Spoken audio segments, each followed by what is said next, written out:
Hello good morning everyone.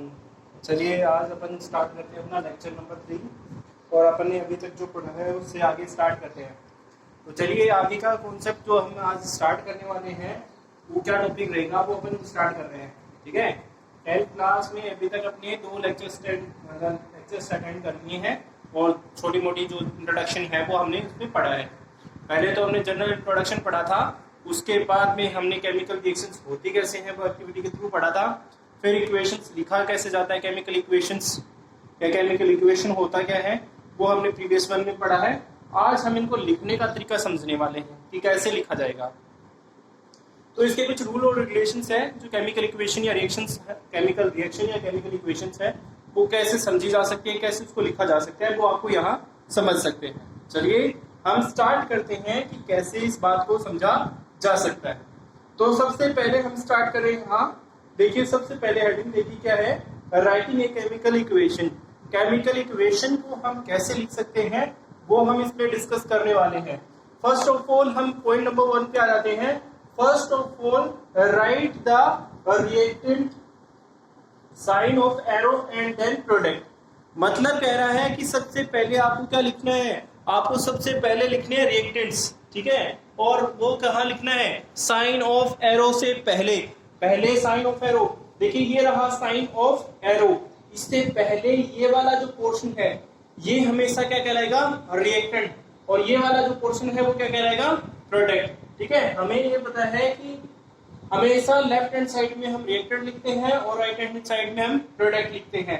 तो जैसा इसने पहले बताया कि फर्स्ट ऑफ ऑल आप क्या क्या लिखेंगे, रिएक्टेंट लिखेंगे साइन ऑफ एरो से पहले और उसके बाद में आप लिखेंगे प्रोडक्ट। तो ये आपके सामने एग्जांपल रहा।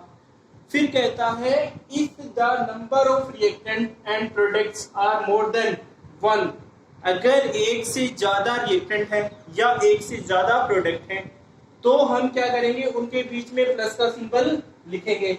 जैसे एग्जांपल के तौर पे यहाँ हमारे पास क्या है, रिएक्टेंट है वो क्या है 2 और प्रोडक्ट है 1। इसके अलावा दूसरी एग्जांपल हम समझे तो ये लिख दीजिए NH3 which is gives that N2 plus 3H2। ये हमारे पास दूसरी रिएक्शन हो जाती है। ठीक है, एंड ये है हमारे पास अमोनिया। अमोनिया को हम डिकम्पोज करेंगे तो वहां नाइट्रोजन जो गैस है वो निकलेगी और हाइड्रोजन गैस है वो निकलेगी, दोनों अलग अलग हो जाएंगी। तो देखिए यहाँ 2 रिएक्टेंट है और इस साइड में 2 प्रोडक्ट है, दोनों के बीच में प्लस का सिंबल है, ये अपन को ध्यान रखना है। आगे चलते हैं स्टेप नंबर 3। स्टेप नंबर 3 में कहता है there is neither be formation of mass और nor be decay in the chemical reaction. कहता है केमिकल रिएक्शन के अंदर ना तो मास का इंक्रीमेंट होता है ना ही उसका लॉस होता है, मतलब ना तो बढ़ेगा ना ही घटेगा। ठीक है, केमिकल रिएक्शन के अंदर। ठीक है, कहता है सो then there will be a equal number of atom of reactant and product। हमेशा नंबर ऑफ रिएक्टेंट है, मतलब नंबर ऑफ एटम है वो रिएक्टेंट साइड और प्रोडक्ट साइड में सेम रहते हैं। आप देख सकते हैं यहाँ कि एक कार्बन है और ऑक्सीजन कितने हैं 2, तो यहाँ भी देख सकते हैं एक कार्बन है ऑक्सीजन कितने हैं 2। अगर इस वाले में देखें तो देखिए ये 2 लगा हुआ है, इसका मतलब है नाइट्रोजन कितने हो गए 2 और इसको इंटू करेंगे तो कितने हो जाएंगे 6, हाइड्रोजन कितने हो गए 6। तो यहाँ देखेंगे तो नाइट्रोजन भी कितने हैं 2 और हाइड्रोजन कितने हैं 6। तो नंबर ऑफ, अगर कहता है कि मतलब जो भी रिएक्शन होगी उसमें कभी भी नंबर ऑफ रिएक्टेंट की साइड में एटम और प्रोडक्ट की साइड में एटम क्या होते हैं, हमेशा इक्वल होते हैं। देखो कहता है showing at both side of a sign of a arrow, मतलब दोनों साइड में साइन, जो एरो का साइन है दोनों साइड में वो एटम्स है, दोनों साइड में क्या होने चाहिए, हमेशा बैलेंस होने चाहिए। This is the reason to follow the law of mass of conservation. देखो आपको law of mass of conservation आपको पता होना चाहिए कि व्हाट इज दिस। सबसे पहले तो हमने ये सारी बात इसमें पढ़ी है, थर्ड स्टेप में वो यही कहने वाली है कि ना तो मास बढ़ेगा ना ही घटेगा। नंबर ऑफ एटम्स है और नंबर एटम्स है वो रिएक्टेंट साइड और प्रोडक्ट साइड हमेशा क्या रहेंगे, सेम रहेंगे। ये क्यों रहेंगे, क्योंकि हमेशा केमिकल रिएक्शन है वो हमारे पास केमिकल रिएक्शन हो चाहे इक्वेशन हो वो लॉ ऑफ कंजर्वेशन ऑफ मास है वो फॉलो करता है, या law of mass of conservation ये फॉलो करता है। इसके तहत हमें ये पता होना चाहिए कि कैसे फॉलो करता है। अगर देखिए हम इसमें से समझ लेते हैं, कार्बन का जो हमारे पास वेट होता है वो 12 ग्राम होता है, ठीक है, 12 ग्राम प्लस हम यहाँ लिख सकते हैं, प्लस हम यहाँ लिख सकते हैं 12 ग्राम के साथ बाद में हम यहाँ लिख सकते हैं ऑक्सीजन का, एक अकेले ऑक्सीजन का कितना होता है 16 ग्राम, और इंटू कर देंगे 2 से, तो टोटल यहाँ हमारे पास हो जाता है 44 ग्राम। तो यहाँ 44 ग्राम हो गया। ओके, इसी तरीके से हम अगर इसमें आएंगे तो इसमें भी हमारे पास क्या हो जाएगा 12 ग्राम, तो ये हो जाएगा और 32 ग्राम ये हो जाएगा, तो 44 ग्राम हो जाएगा। दोनों साइड में क्या रहेगा, इक्वल रहेगा। इसी तरीके से अगर वो नहीं समझ में आता तो ये समझ लीजिए, नाइट्रोजन अकेले का वेट होता है वो 14 ग्राम होता है, 2 नाइट्रोजन है तो टोटल 28 ग्राम हो गया, ठीक है। हाइड्रोजन कितने हैं, 3 दूनी 6, तो एक हाइड्रोजन का 6 ग्राम वेट होता है, फिर एक हाइड्रोजन का 1 ग्राम वेट होता है, तो 6 हाइड्रोजन है तो 6 ग्राम वेट हो गया, तो टोटल कितना हो गया 34 ग्राम हो गया एट ए रिएक्टेंट साइट। इसी तरीके से 6 ग्राम तो सॉरी 28 ग्राम तो यहाँ और 6 ग्राम यहाँ, टोटल 34 ग्राम। ये होता है लॉ ऑफ कंजर्वेशन ऑफ मास। इसका मतलब ये होता है कि मास ऑफ रिएक्टेंट साइड और mass of product side always equal. तो हमारे पास हमने यहाँ समझा कि हमारे पास जो मास है रिएक्टेंट साइड का हो चाहे प्रोडक्ट साइड का हो, दोनों क्या है इक्वल है। इससे ये पता चला, इस इक्वेशन से आपको पता चला, ये मैंने आपको बताया है। ये है law of conservation of mass. आगे बढ़ते हैं, step number 3, equation can be balanced by increasing और decreasing the number of molecules of a both side. अगर कहता है कि हमारे पास क्या है, केमिकल इक्वेशन को बैलेंस करना है, चाहे तो उसमें से कुछ आइटम निकालने पड़े या कुछ आइटम ये सॉरी कुछ मॉलिक्यूल्स में या तो ऐड करने पड़े या उसमें निकालने पड़े, ऐसा करके हमें उसको क्या करना होता है, बैलेंस करना होता है दोनों साइड में।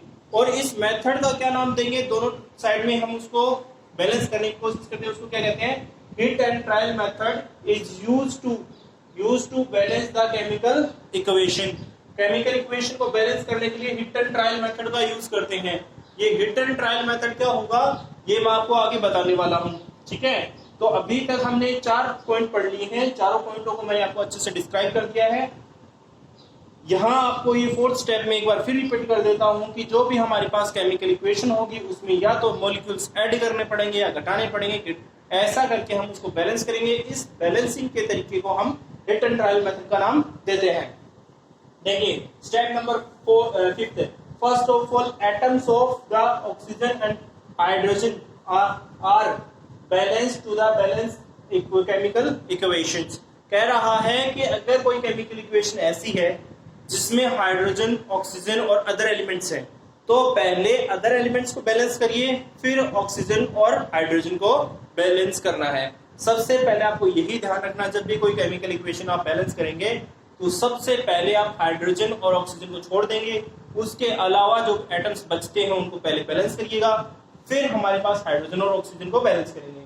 जैसे इसने एग्जांपल दिया है, यहाँ पर हमारे पास मान लीजिए कि हमारे पास एग्जांपल था, ये इसको रब कर लेते हैं, ये मान लीजिए ये एग्जांपल है और ये एग्जांपल है, हटा देते हैं इसको, ठीक है। यहाँ से मैंने 3 हटा दिया है और यहाँ से 2 हटा दिया है। तो देखिए अगर हम इसमें देखेंगे, पहले हमें क्या देखना है, अदर देन हाइड्रोजन और ऑक्सीजन, तो ऑक्सीजन ही है, इसमें हाइड्रोजन नहीं है।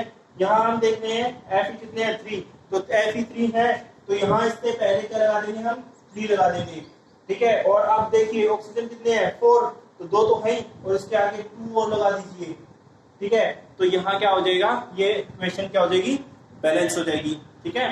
इस तरीके से इसको बैलेंस करेंगे। फिर हम आगे बढ़ते हैं, आगे बढ़ने में हमारे पास स्टेप नंबर क्या आ जाता है, स्टेप नंबर 6 आ जाती है, after the balancing the chemical equation. Chemical equation को बैलेंस करने के बाद the physical state are of a reactant and product are represented by writing the S for solid. देखो कभी भी हमारे पास केमिकल इक्वेशन को बैलेंस करने के बाद में हमें क्या करना होता है, उसकी फिजिकल स्टेट को रिप्रेजेंट करना होता है।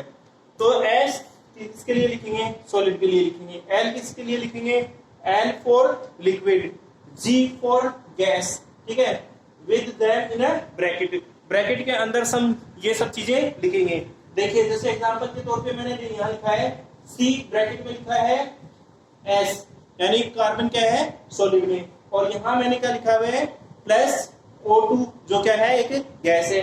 ठीक है, प्रेजेंस में यानी C क्या है एक सॉलिड है, और कोयला जिसे हम कहते हैं कार्बन है वो है, और उसको जब जलाएंगे तो हमारे पास कार्बन डाइऑक्साइड गैस बन जाएगी। तो ये हमारे पास 6 स्टेप थी राइटिंग द केमिकल इक्वेशन। ठीक है, उसके लिए 6 स्टेप ये हमारे पास इन्वॉल्व थी। इससे आगे वाली जो स्टेप्स हैं हम आप कंटिन्यू करेंगे, जो भी स्टेप्स होंगी वो मैं आपको बताऊंगा। चलिए आगे का देखते हैं कि कैसे इसको बैलेंस करेंगे। चलिए आगे देखते हैं, आगे की जो स्टेप्स हैं वो देखते हैं कि क्या स्टेप्स।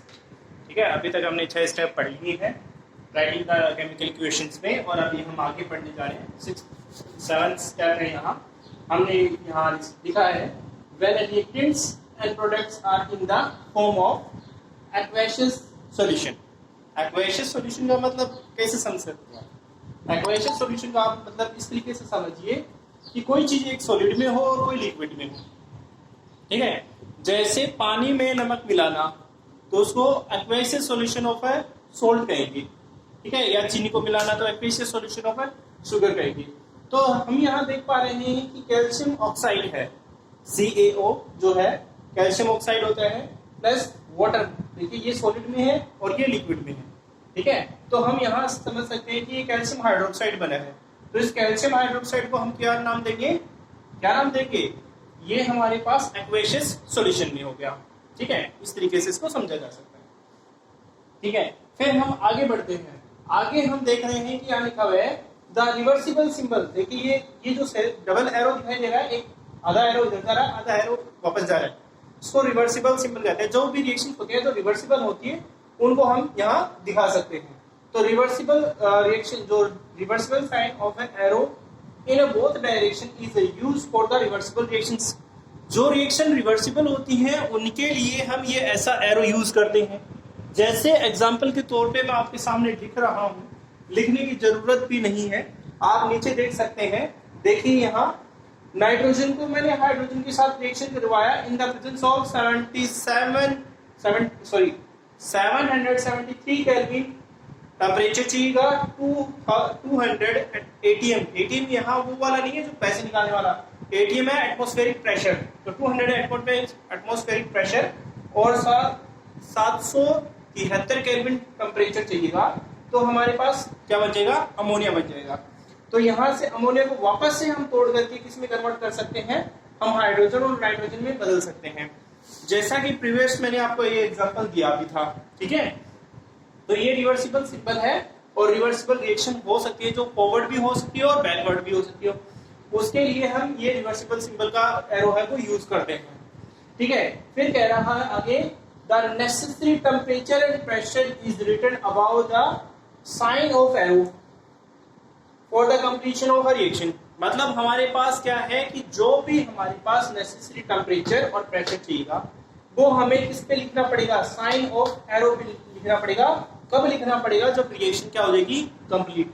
तो यहाँ देखिए हमें क्या कहा है इसने, ये रहा हमारे पास नाइट्रोजन और ये रहा हमारे पास हाइड्रोजन, दोनों गैसेस स्टेट में है। 773 केल्विन टेम्परेचर, 200 ATM, ATM यानी एटमॉस्फेरिक प्रेशर वो दिया, तो हमारे पास क्या बन गया, 2NH3 बन गया। ये 2NH3 है अमोनिया, अमोनिया फॉर्मेशन हो गई है। ठीक है, फिर हम आगे बढ़ते हैं। आगे कह रहा है the quantity of heat written by the using plus और माइनस साइन। मतलब हमें क्या है, क्वांटिटी हीट यूज की है या उसमें से हीट निकली है, तो उसके बेसिस पे हमारे पास उसके साथ प्लस और माइनस का सिंबल लिखना पड़ेगा, साइन लिखना पड़ेगा। With the products for exothermic and endothermic. देखिए क्या कहता है कि हमारे पास अगर एक्सोथर्मिक रिएक्शन है, एक्सोथर्मिक रिएक्शन होगी तब तो हमारे पास माइनस का सिंबल यूज करना पड़ेगा। ठीक है, और एंडोथर्मिक होगी तब हमारे पास क्या होगा, प्लस का सिंबल यूज करना पड़ेगा। यहाँ आएगा माइनस का पहले, क्योंकि वहां एक्सोथर्मिक लिया हुआ तो पहले माइनस का और फिर प्लस का सिंबल आएगा। ठीक है, प्लस का सिंबल आएगा। ओके, तो हमारे पास यहाँ हम देख सकते हैं एक्सोथर्मिक के लिए क्या होगा, माइनस का सिंबल, एंडोथर्मिक के लिए क्या होगा, प्लस का सिंबल। वो कहाँ लिखना होगा, हमें जब प्रोडक्ट लिखा जा सकता हो उसके बाद, प्रोडक्ट के बाद में लिखना है। ये देखिए यहाँ हम वापस